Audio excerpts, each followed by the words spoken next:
Hi, welcome to RCKicks. On today's show, we're back working on the Fantom 60th anniversary. Now, if you've missed that video, where have you been? I'll put a link up here, go check it out, where I built this beautiful chassis.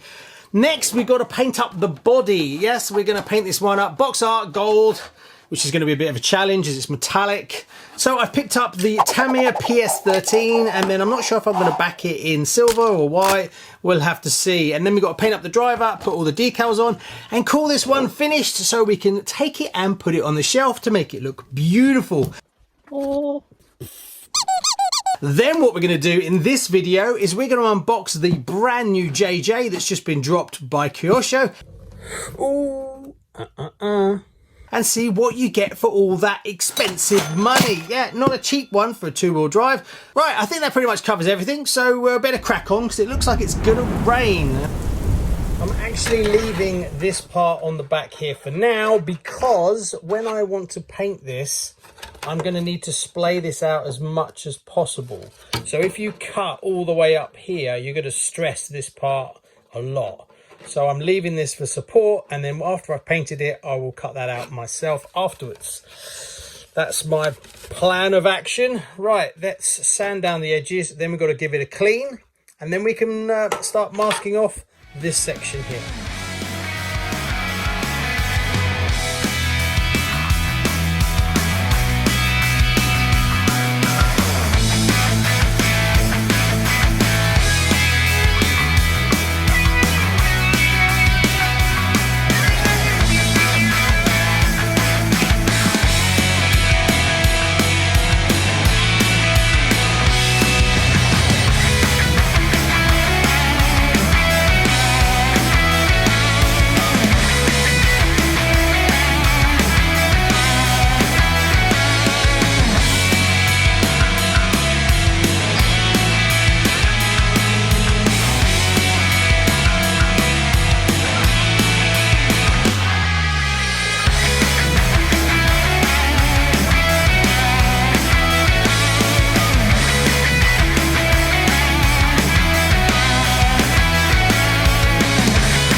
So a day later and I've managed to do the gold. Yes, it's taken me that long, and yes, it is a real challenge, but I have some tips for you if you're going to do this. The metallic gold is super thin, so you've got to be really careful, especially as it's metallic. You've got to lay it down homogeneous. It's got to be lovely and smooth. Now, the tips I'll give you is light coats first, very light coats, just a dusting. Don't worry about attempting to do the wings yet. The wings come much later.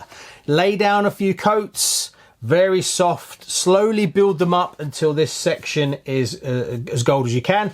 Don't forget these bits in here, they tend to get a bit missed, so you've got to cover those bits. After you've got a good few layers down on here, this is going to help protect you from your mistakes, and guaranteed you're probably going to make mistakes. Now what you've got to do is you've got to pull it open and just dust inside. Now it's 2 squirts per side per several days later coat, right? Only 2, so that's it. No, nope. You'll just cause it all to run and you'll ruin your whole body. Also, if you go too heavy here, you'll put too much heavy material here and you will see it here and it will look awful. And there's no stickers that go here to really hide it. If you look on here, there is no stickers to hide. So it's important that you do these steps. And just do another one and another one, another one. Definitely recommend leaving this section for now. That really helped because you have to splay it out. I don't know if you can see on mine, it splays out a little bit now because I've had to pull it open so many times. And it's layer after layer after layer. Super thin layers. Yeah? Think I've got that? That will be your key. Also, another little tip for you, after you've used the whole gold tin, that's what it will take to do it, to get it thick enough for you. then back it in yellow or back it in camel. I had some camel in my parts bin, so I did that. Now the reason you do that before doing the white is if you spray the white straight onto the gold and you haven't got enough coverage here, you will highlight that issue. Whereas if you do it with the yellow or if you do it with the camel, it will back behind it and it's much closer, so you're less likely to see how thin it is. Oh, I forgot to mention, definitely back it in camel yellow. It's thicker. It definitely covers that really thin gold well and give you a much more even finish. Better than the yellow anyway. And then after you've backed it in the yellow or camel, back it in white after that.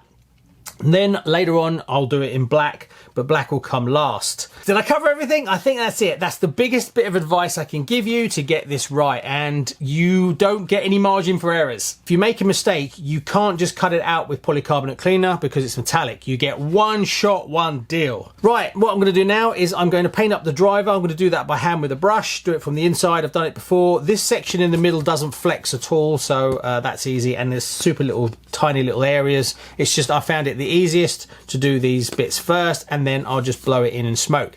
Now, if you have noticed, this area is actually clear, where on the box it's not. Now, why did I do that? Well, the plan is, this is so beautiful, and the suspension and everything in the back is gold.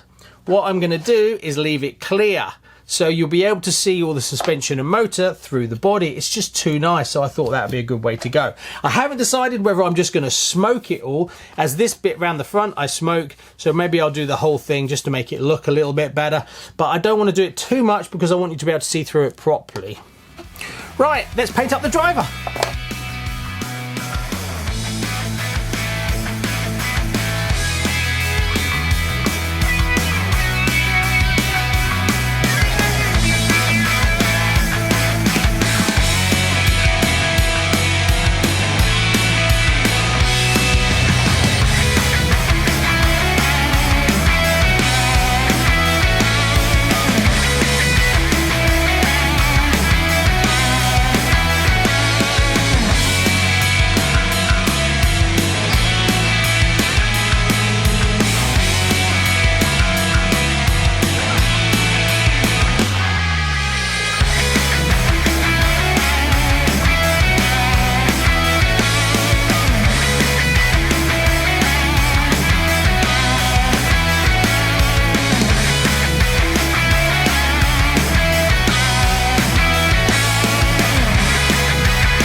I could just ask you to take 2 seconds if you've watched the videos and you've watched a few and you enjoy it, to hit that subscribe button. 58.6% of you that watch the channel aren't even subscribed. It costs you absolutely nothing, and being that we're such a small RC channel, every new subscriber really helps the algorithm find our content and push it out to more RC fans like you. So there you go, after many hours, that was a tough one. This paint is so not forgiving.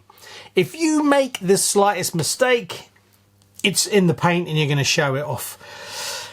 Yeah, oh, that was tough. It's taking me hours and hours to get this far, but I'm really chuffed with it. The colour came out beautiful. I don't have any blemishes at all. It's all bang on point. I'm even happy with the driver. I did something a little bit different, which then made my life even harder. The rear section is painted in. Well, I left it and smoked it.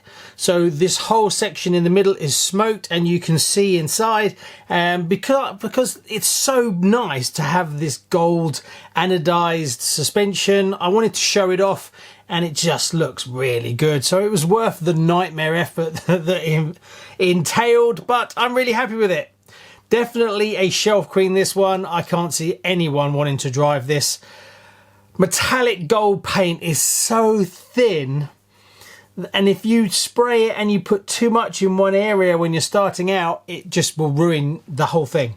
And because you've got so much of it here, oh, it's such a pig. Also, the back is all in black now, so you can imagine to go from gold to black. Yeah, it was gold, a whole tin. Then I went to camel yellow, then I went to white, and then I went to black, and then I smoked the whole section in the middle. But it's all done lovely. Super chuffed. It was well worth it, but not for the faint-hearted if you're trying to get it as perfect as you can. Right, you know what that means? That means now we've finished the Fantom CRC-II 60th anniversary, we can unbox the FF, and now I can start to build it. So let's unbox it and see what you get for all that money.